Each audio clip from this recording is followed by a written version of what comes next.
Please welcome, under a big round of applause, here on stage, Nadine Angerer. Hi. So have a seat. What a start. Yeah, it's something. Well, we're sitting. Where's our fire? We'll get that sorted in a bit. Well, Nadine, thank you so much for your time and thank you so much for joining us. It's very special to have you here. I think it's very special to be here. I mean, I have no idea about media and games, whatever, and I already met so many powerful women, and I'm already so flashed. That's awesome. So we wanted to get to know you a bit better. I mean, there's a lot of things that you can read that we can read about you on the internet already, and I already listed a few of your achievements. That was like very little of the things you've achieved in your life. So maybe you could give us a small introduction of yourself and maybe your career and the path you walked the past 20 years. Okay, how much time do you have to We have a little time. Okay, good. No, my name is Nadine Angerer. I started 1997 to be a goalkeeper in the national team. And yeah, it took me 10 years to become the number one in goal. So I had to have a lot of patience. And yeah, but then I took my chance and I think I had some good saves. So one could say, yes. Lucky moments. No, and then I broke a world record, and then a couple years later, I was the first goalkeeper, male and female, who became World Player of the Year. So was a lucky moment. A few lucky moments there. Sounds like skill, if you ask me. But we'll give you that. But tell us, Nadine, your active times as a football player are over, but you're not gone from the field just yet. How does a day look like in Nadine Angerer's life? Oh, very boring. No. I don't think so. Of course, no. I retired 2015 after the World Cup in Canada. So I had my last game there, and then at this time I was playing for the Portland Thorns in America. And after, of course, I retired there as well. So I flew back to Germany, and seriously, a couple of weeks later, they called me, "Hey, can you come back as a coach?" I was like, okay, packed my stuff again, and I flew back. And yeah, since then I'm there, and I'm responsible for the goalkeepers there. And it's soccer, sports, in general, is my passion.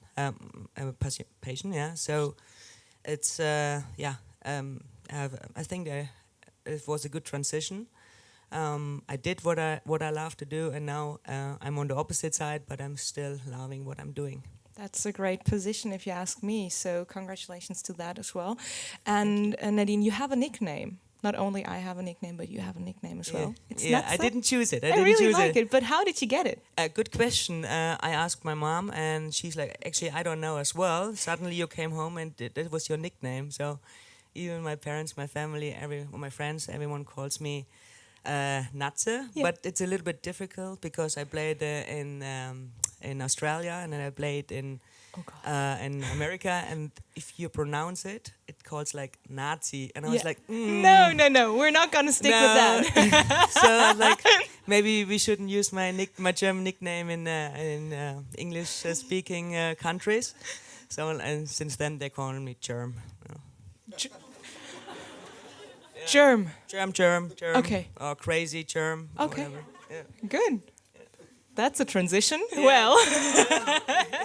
Well, guys, if you have any questions towards Nadine, do not hesitate to just give me a sign, and I will walk up to you and hand you the microphone so everyone can hear you. But no computer questions. No, we'll get to that button. later. Yeah. Our battle stations are already built next door, so we're gonna have a FIFA match later. And let's see who's better in that. I'm done. No. Nadine, that sounds amazing. That sounds like a long path to walk, actually. And can you tell me, how do you stay motivated over all those years? Yeah, as a coach or as a player? Both. Yeah, good question. No, I mentioned it in the beginning. I was sitting on the bench 10 years in the national team, and was not easy, to be honest, to stay motivated. I was young. I was 17 when I came to the national team, and of course everything went smooth until this point, and I was like, oh, that's easy. But of course, things are not always as easy as they seems to be. So another goalkeeper came. She worked harder. She had good games, and she was mentally, a long way ahead. So she was way more focused. So she played, and I was like, why is she playing? I'm better. But when I was young, I didn't realize that I have to work hard, that I have to have a good mindset, and this took me a while to figure out, like 10 years. So and then, but still, you learned it eventually. Yes, because I think I met the right people, and people I trusted, and they were good guidance for me, and then I started really to work hard, and didn't just relied on my talent. So then I became, to additional to my talent, I started to work hard, and then everything paid off. That's great. So and is that sorry to answer your question even a little bit better. It's like, then your motivation starts. If you feel you get better and you get better, and your work you put in pays off, then you get even more motivated. But sometimes it takes a while until things pay off, and it feels like you don't move forward. How do you get through these times? Yeah, I think that's important that you have good people around you, people you trust, people who really wants to support you and not only want to have their advantage.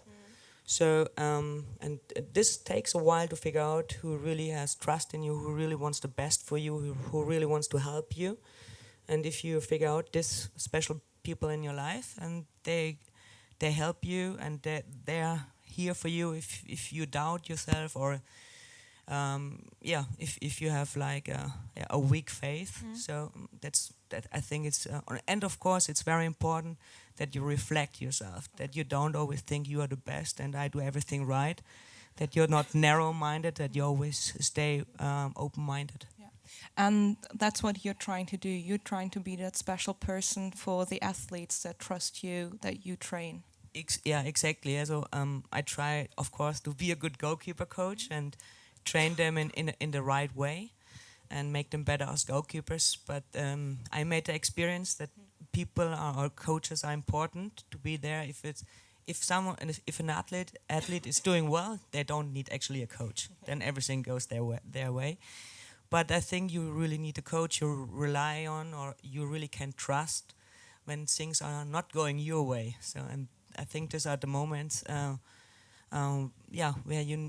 you had time before to build the trust, and then it's your time as a coach, beside making them better goalkeepers, to give them like support and trust, even if they are not playing well. Okay, so and motivating athletes is one thing, but leading athletes is another that you have to do as well, if it's on the field, in the cabin, or in the office.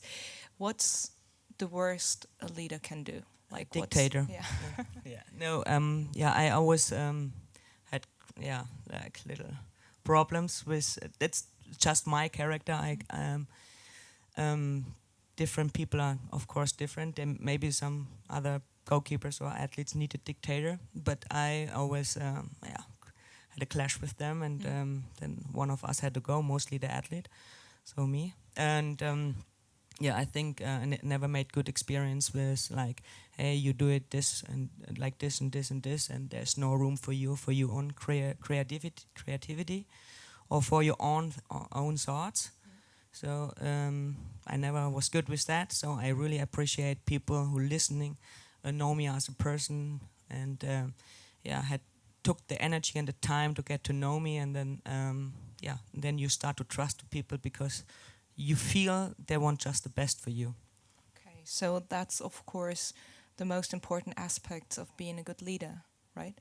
Yeah, it costs time, it costs a lot of energy to get to know your employees or your athletes, but it pays off your time and your energy, because I think then in general people feel like, hey, someone takes care of me, someone is interested in me as a person. So it's on me now as well to pay this person back who put so much energy into me. That's awesome. And I mean, you are surrounded by very competitive people, and you manage to not only survive but also prevail in your field. How did you manage to stay self-confident? You seem to be a very self-confident person, but did you have moments of weakness as well? No, never. No, always. No, was born like this. No, of Spill course. the beans, Nadine. Yeah. No, of course. Especially when you are young, and someone comes and criticize you, you immediately think, "Oh God, I failed," and you shut down, and maybe you lose a lot of your self-confidence.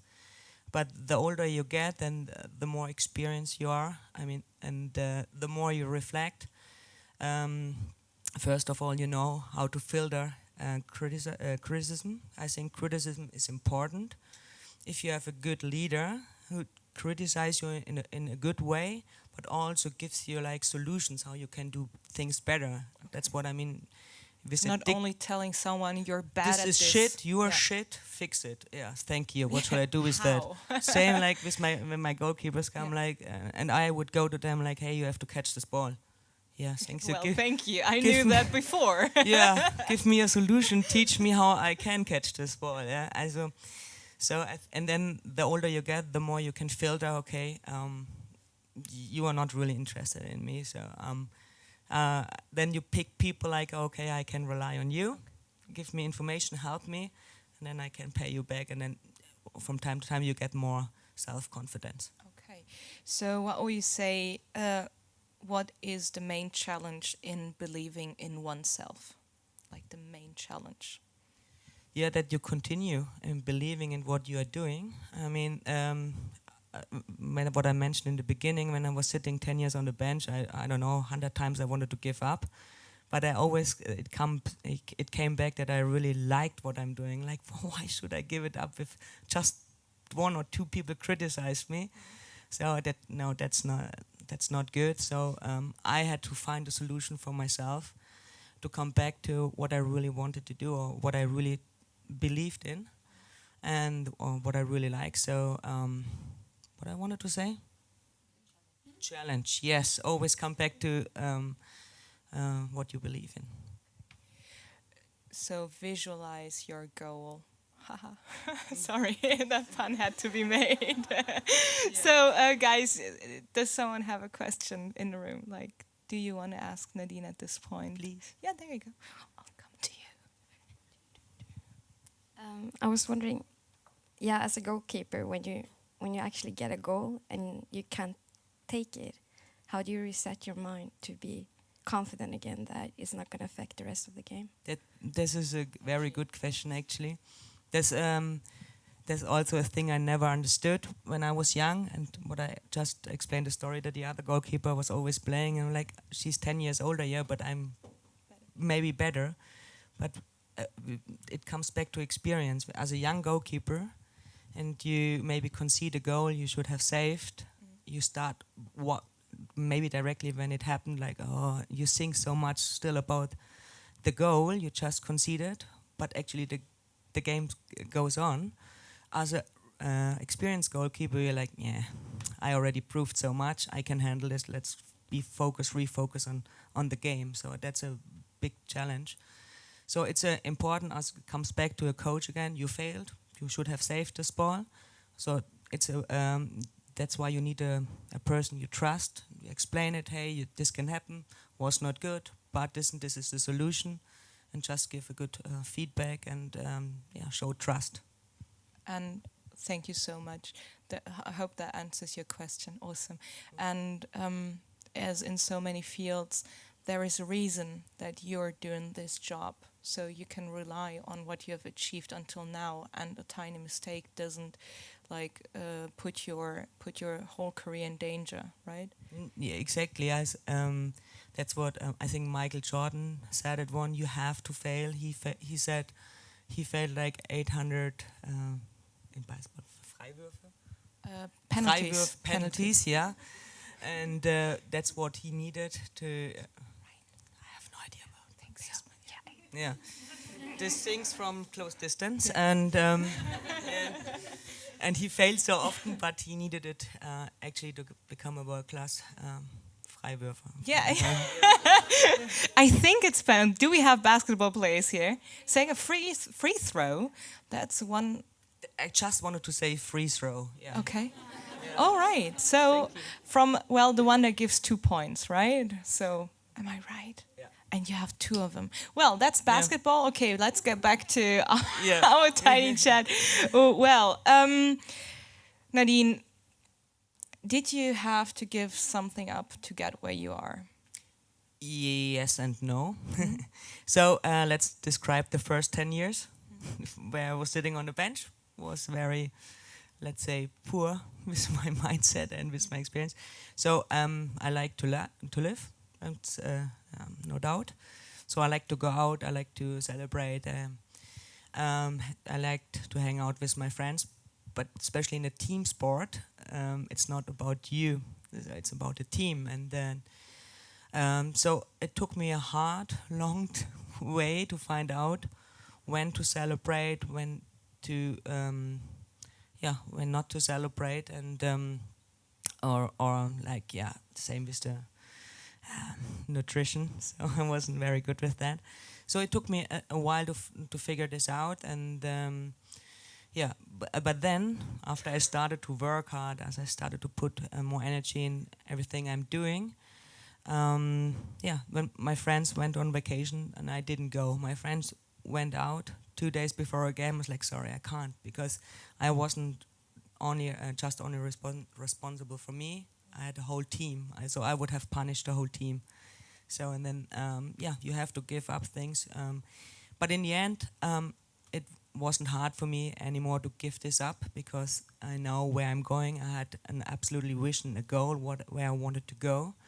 And actually, I like to hear the stories when they came back. But I had to tell them other stories then. But still, I think that's something. I mean, what was it? Was it a hard step, putting the team first for you? In the beginning, yes, because I was like, hey, I'm such a talent, I can do both, But but of course I was selfish as well. But it's not working in a team, and you can't be selfish. It's always team first, and that's what I educate my goalkeepers as well. What our head coach teaches our players as well. We have U.S. national players in our team, and we have young college players in our team. Of course, there's a difference. There's no question, but in the end of the day, he really tries to make everything equal, treat everybody, every player the same, and because in the end of the day, we just can be successful together with the players on the bench, with the 11 players on the field. And I think our head coach is doing a really, really good job with keeping the substitution players, the bench players happy, because I think the bench players are really important. If they are in a bad mood, or if he wouldn't do such a great job with them, maybe you don't, but the mood, the atmosphere in the locker room is so important. And if you have like 10 frustrated players and they have no idea why they're sitting on the bench, then a team it's never gonna win. Of course. So, and I think he's a very good leader. It comes back to leadership. He spends so much time with the player 21. Normally, no one cares about this player, but he really tries, and even if it's just 5 minutes a week, to explain or gives a good feedback, that she feels like, okay, he sees me at least. Little things like this cost energy, cost time, but in the end of the day, if you want to win a big trophy, if you want to have a good atmosphere in your team, you have to explain substitution players why they're not playing and how important they can be in a season. Because that's really interesting, because that's something I have actually never spent a single minute thinking about. Because as you said, those players are benched, they're not in the game, and they're not like on the active screen in front of people's eyes, and people don't think about them, but they still have a very active role within the team also for the atmosphere of the team. And I think substitute players can also support their field players. Absolutely. We just played the semi-final in front of 21,000 players, and our bench was screaming for the first 11 players. It was like, oh, I could cry because they were so cute. But it's because our head coach, he did such a good job with them to feel and to give them the feeling that they are still important. And of course, you have always players they are moaning and groaning about things. But if you you have in the office, or everywhere else, and then if you ignore them, then they never accept, or they understand, and they won't work hard for you as a coach. Why should I work for a coach who didn't spend a second with me? But what I wanted to say, of course, we have players that are frustrated. But if you explain them, you can train this week like shit, then you're gonna play like shit. Maybe you get substituted and you play like shit because you train not good the whole week. Yeah, it's basic math, Or you train like, hey, I get substituted in the 79th minute. I'm so focused because I was focused the whole week and I scored a winning goal. Yeah. And that's the mindset you maybe should have to train really hard the whole week, because maybe you get this moment and you were not prepared for it. Okay. Yeah. I mean, hearing you speak and admitting your mistakes from the past, I think that describes a very strong person, and a lot of respect for that. But what would your advice be for your younger self? Actually, it sounds stupid now, but I'm now saying it now. I'm like, I like every mistake I did. And sometimes I jump from one mistake directly to the next mistake, and I get punished from left and right. And I was like, what is going on? One person can't make so many mistakes, but yes, you can. And yes, and I learned from this in a hard way, not in the easiest way. But I think it's I had people, I mean, who really trusted in me, because otherwise I wouldn't have been here anymore. So I think I was a good goalkeeper as well, but a crazy one. And I think they did a good job to bring me under control. And and I learned that I needed to make these mistakes to grow as a person, and to get an open mindset. And I really learned to trust people and to filter who is a person for me and who is not a good person for me. Because you always have people around you. You do one thing wrong and they criticize you. But is this person important for you? Can they destroy with one criticize your whole self-confidence? Or is this person not important for you? Can you trust other people more? Guys, does anyone have a question? Please let me know. Okay. I like those chairs. I will topple over at some point, I'm sure. Thank you. I was wondering, there is a kind of a different, the different way of seeing soccer in Europe and in the US. I think especially if you look at it in a gender kind of way. In the US, it looked more like little girl sport. Yeah.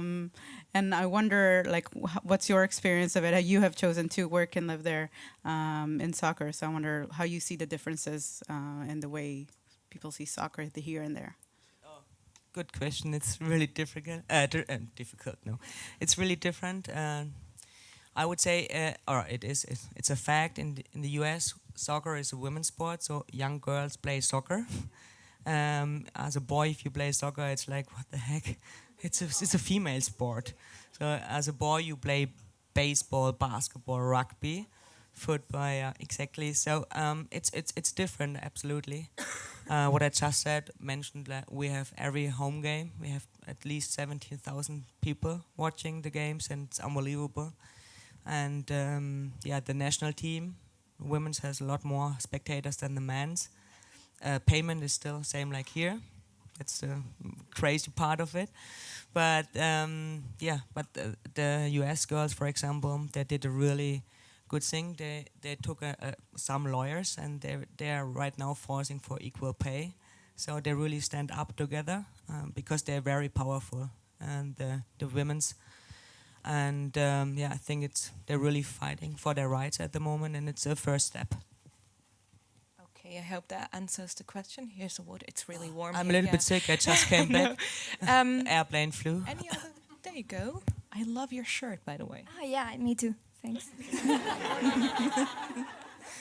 So I was wondering, how was your transition between being a player to being a coach? How did you prepare yourself for this new role in your life? Good question. It's the first year was a drama, because of course I teach my goalkeepers, but I was sitting on the bench, so I had no control anymore. And in the beginning, I was like, well, what is so difficult to catch this ball? I didn't mention it loud. I just thought to myself. So it was hard to give up the control. So then I calmed myself down and said, like, okay, you have 7 days or 6 days to prepare your goalkeepers. This 90 minutes is their time. You shut up and sit on the bench and let them do their job. So, but it took me a year to calm down and accept that everything is out of my control now. So, as said, I used to be an active player myself in my field, but and I totally understand that it's really hard to watch others play, and I mean, you said it was hard to give up control. How did you explain it to yourself that you're now on the bench and not playing yourself? And was there a time you wanted to go back on a field? Oh yes, but I didn't explain it to myself. There was the coaches to my left and right. They were like, "Excuse me, shut up. You can't do anything anymore." So actually, they taught me to learn it. Okay. Yeah. And have you considered going back the first years as a coach to go back as an active player? Yes, in training I did it a couple times because let's say our number 1 goalkeeper had a recovery session, and after the first session back in goal I was like, thank you, no, because I couldn't walk for 3 days. Oh, no. So like, okay, better let do their job. So I acted like that I'm still fit and super in shape. No, I'm not. No. Do we have any further questions from the audience? All right. Okay, how do I do this? Yes. Okay, let's just reach it through. Like rule number 1, never give up the microphone. Works perfectly. You were talking a lot about the right mindset, and I would like to know how you picked yourself up again when you were going into a dark place and being too hard on yourself. How you came back from, like, when you have a good mindset and then you slip and you start criticizing yourself and being too hard on yourself. Yeah. How you picked yourself back again to get on point. Yeah, I learned this as well. In the beginning, of course, as an athlete, you talk to yourself and you're like, sorry. It's okay, we're not in the US. Yes, okay. What the F? You have to do better. And I was talking very negative to myself, and then I realized, also in the US, and I was already very late, the Americans, they have this positive syndrome, was something like, oh, what the heck? Stop being so happy. Yes. Be realistic a little bit, but in one way it was very good for me, because then I started to talk positive about myself, even during training. And and then it's also a learning process, like, hey, okay, next time I try to do this better, or I improve this little step, or I improve this little step. And I stop being too hard to me, because in the end of the day, it's not helping you. In percentage, how much affects your mental game, your game on the field?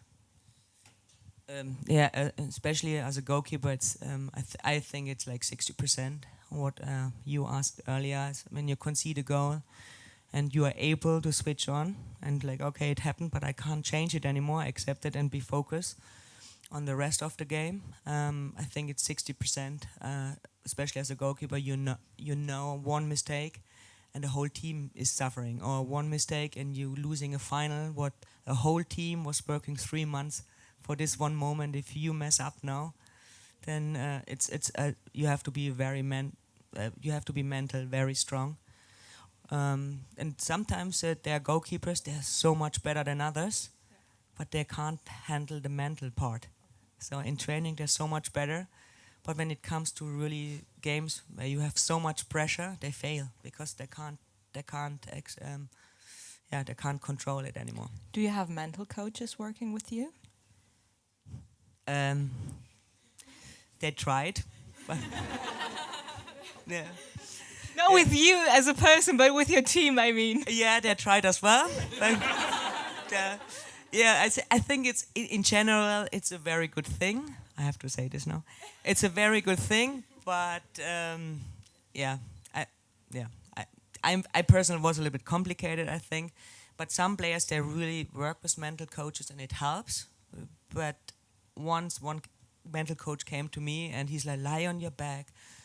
Jakobsen's whatever theory, feel your elbow, feel your legs, and I was like, I have back problems, can I get up, and stuff like this. But for some players, I don't want to be too choky about it, it's very important to make them better players. But for me, I needed a coach to trust me. I needed this person more than a mental coach. Okay.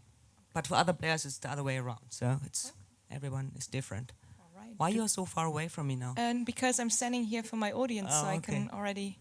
And I'm a bit I'm scared. No, you're not smelly. It's fine. Yeah. We have another. See?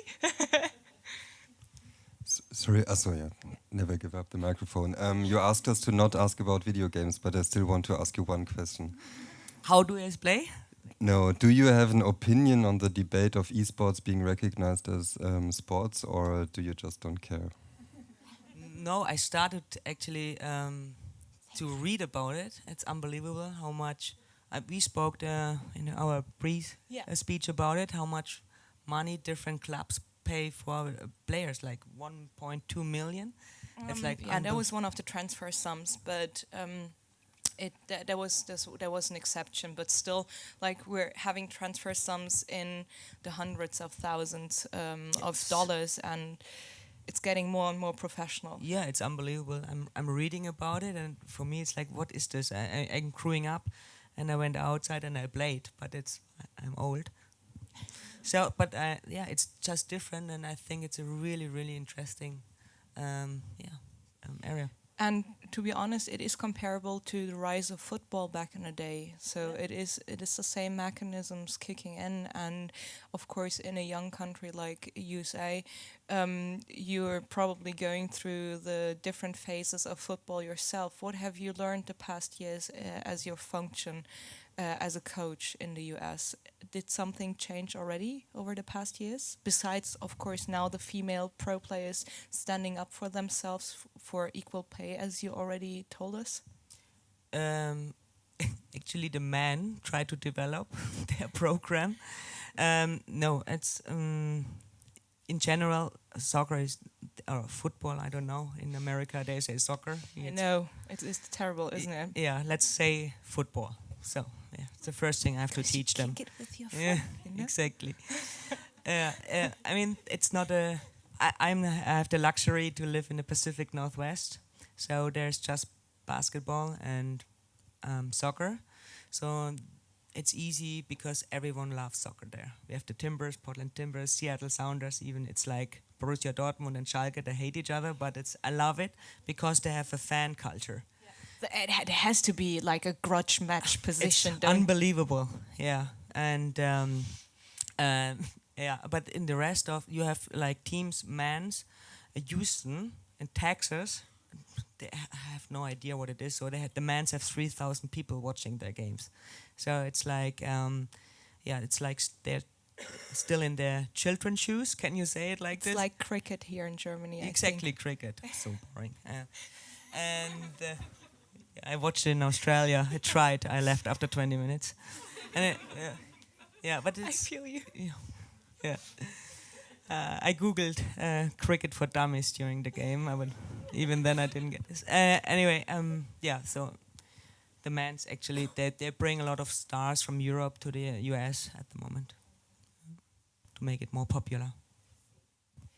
A lot of countries have tried that, getting our European stars into the different countries.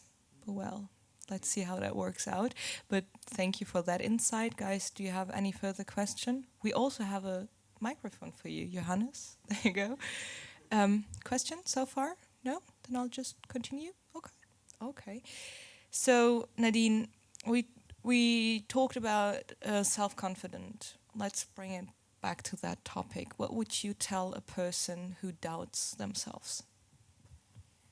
I think it's normal that you doubt yourself. You all know this feeling.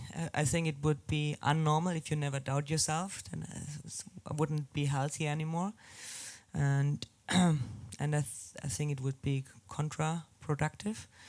But if you doubt too long and you don't find back on track, then it's really time to refocus on your goals, what you actually wanted, and maybe get some help. Like it comes back to people to trust, maybe people who already went through the same situation, and get some advice from them. Ask for help, and in the end of the day, find a solution, a way to get your self-confidence back. And it doesn't have to be a big step, but step to step, and don't get distracted too easy. Okay. So many people that are here with us today, and of course me included, face sexism and discrimination in their jobs and studies.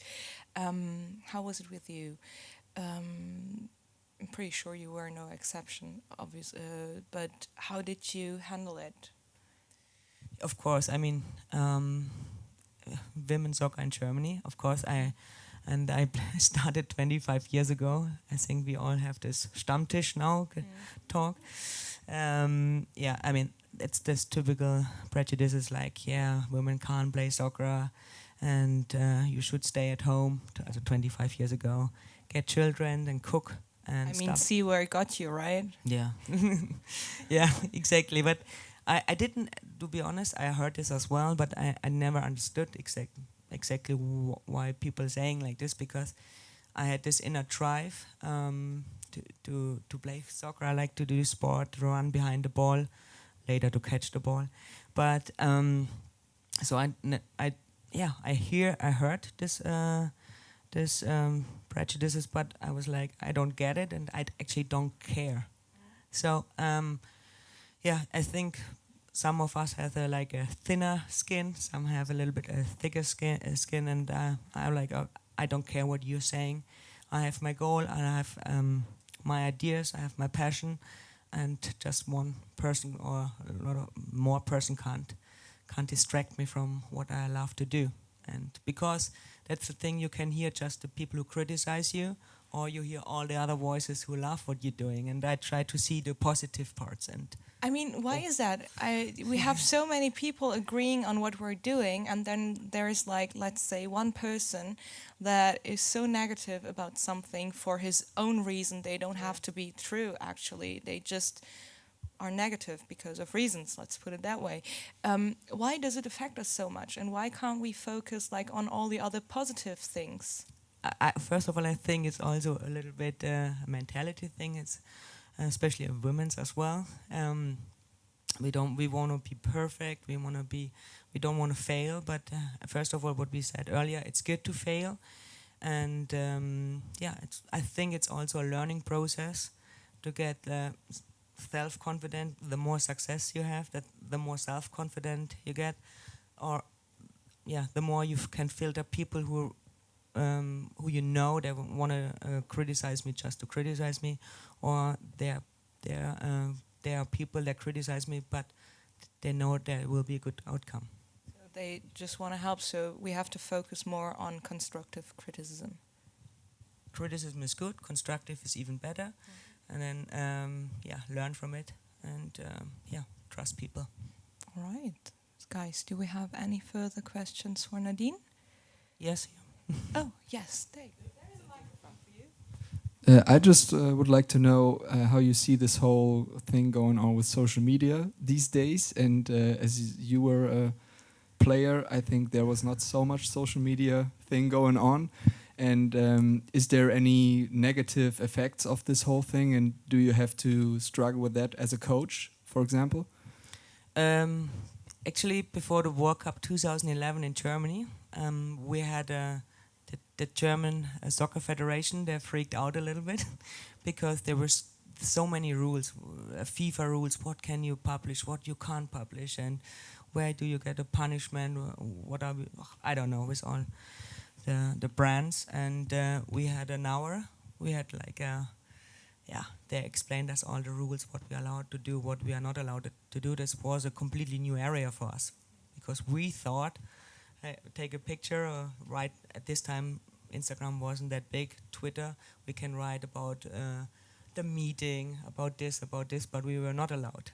So nowadays, the players in the national team now, it's for them like I don't know, like drinking water. But I think what was your name? Niels. What Niels meant was more like the two-way street of communication. Like back in the day, there was just like, for example, like linear TV. You watched a program, and if you were angry about the happenings on TV, no one cared because you couldn't raise a voice because there was no way back to communicate. And today is different. Like people can voice their opinion everywhere on the internet, anonymously or even non-anonymously. It doesn't even matter sometimes. I mean, look at Facebook, right? So people don't care about that fact even sometimes. So the players are way more approachable these days, and they have to handle way more negative feedback over set platforms. Like that was the question, right? Like how do players handle that? Like how is there an approach to that? Like just block everything? That's different. I think there are players that they ignore the negative comments and they just read the positive ones. And but of course we have people that react. We have players that have over 1 million followers, and they really try to, if they get one negative criticism, they answer and try to explain to everyone. So I think this is a big problem. Don't do that. No, it's annoying, and I'm like, don't get distracted from. No, don't feed the trolls. Yep, exactly. Yeah. So we have some smart players and not so smart players. But they will learn it eventually at some point. So that's a problem. That's a newfound problem of our new digital times, obviously, because now we can hear everyone and everyone can be heard, which is good, of course, but also can be very negative if not used wisely or without a proper. Thanks for the translation. Yeah, I couldn't have said without it. a proper. No, I wasn't translating. I was like summing it up because we're getting to our end of this lovely fireside chat. And one last question from the audience. Now is your time. That hand went up really fast, and I'm faster than you, Johannes. Yeah. So eSports team have started to work with regular sports team like Team Dignitas, for example, working with Philadelphia 76ers, Schalke, and Besiktas in football. So what do you think about this, and what are like 3 top things that esports teams could take from like regular sports? Oh God, That was a long question, so I will help you a bit. So in the past years, a lot of traditional sports clubs started picking up esports athletes. And of course, esports is very young. It's only around for like 2.5 decades, maybe, and slowly picking up speed and momentum, obviously. But is there something that esports could learn from the mistakes of traditional sports? Let's put it that way. Okay. Or do you say they have to do the mistakes themselves? Learn from you. Now, you mean like the Ablösesum oder?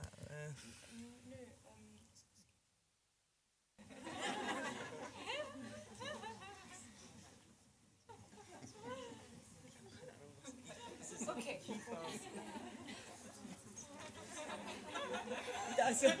Okay, I think that's something we can actually discuss in our panel later on. Yep. But well, if you ask me, traditional sports clubs bring a lot of professional structure into esports, and that's something what esports can take away from traditional sports. That's what Nadine just said. Thanks for answering my question. Yeah. Okay. Anyone else a question? No, but it's a great development. I mean, okay, there you go. I mean, if you see traditional sports getting involved with the newer parts of the of the youth culture, how would you rate that development? Do you think traditional sports need something new and fresh as well? Absolutely, new and fresh is always good. All right, that's it, ladies and gentlemen. Thank you so much. A big round of applause for Nadine Angerer.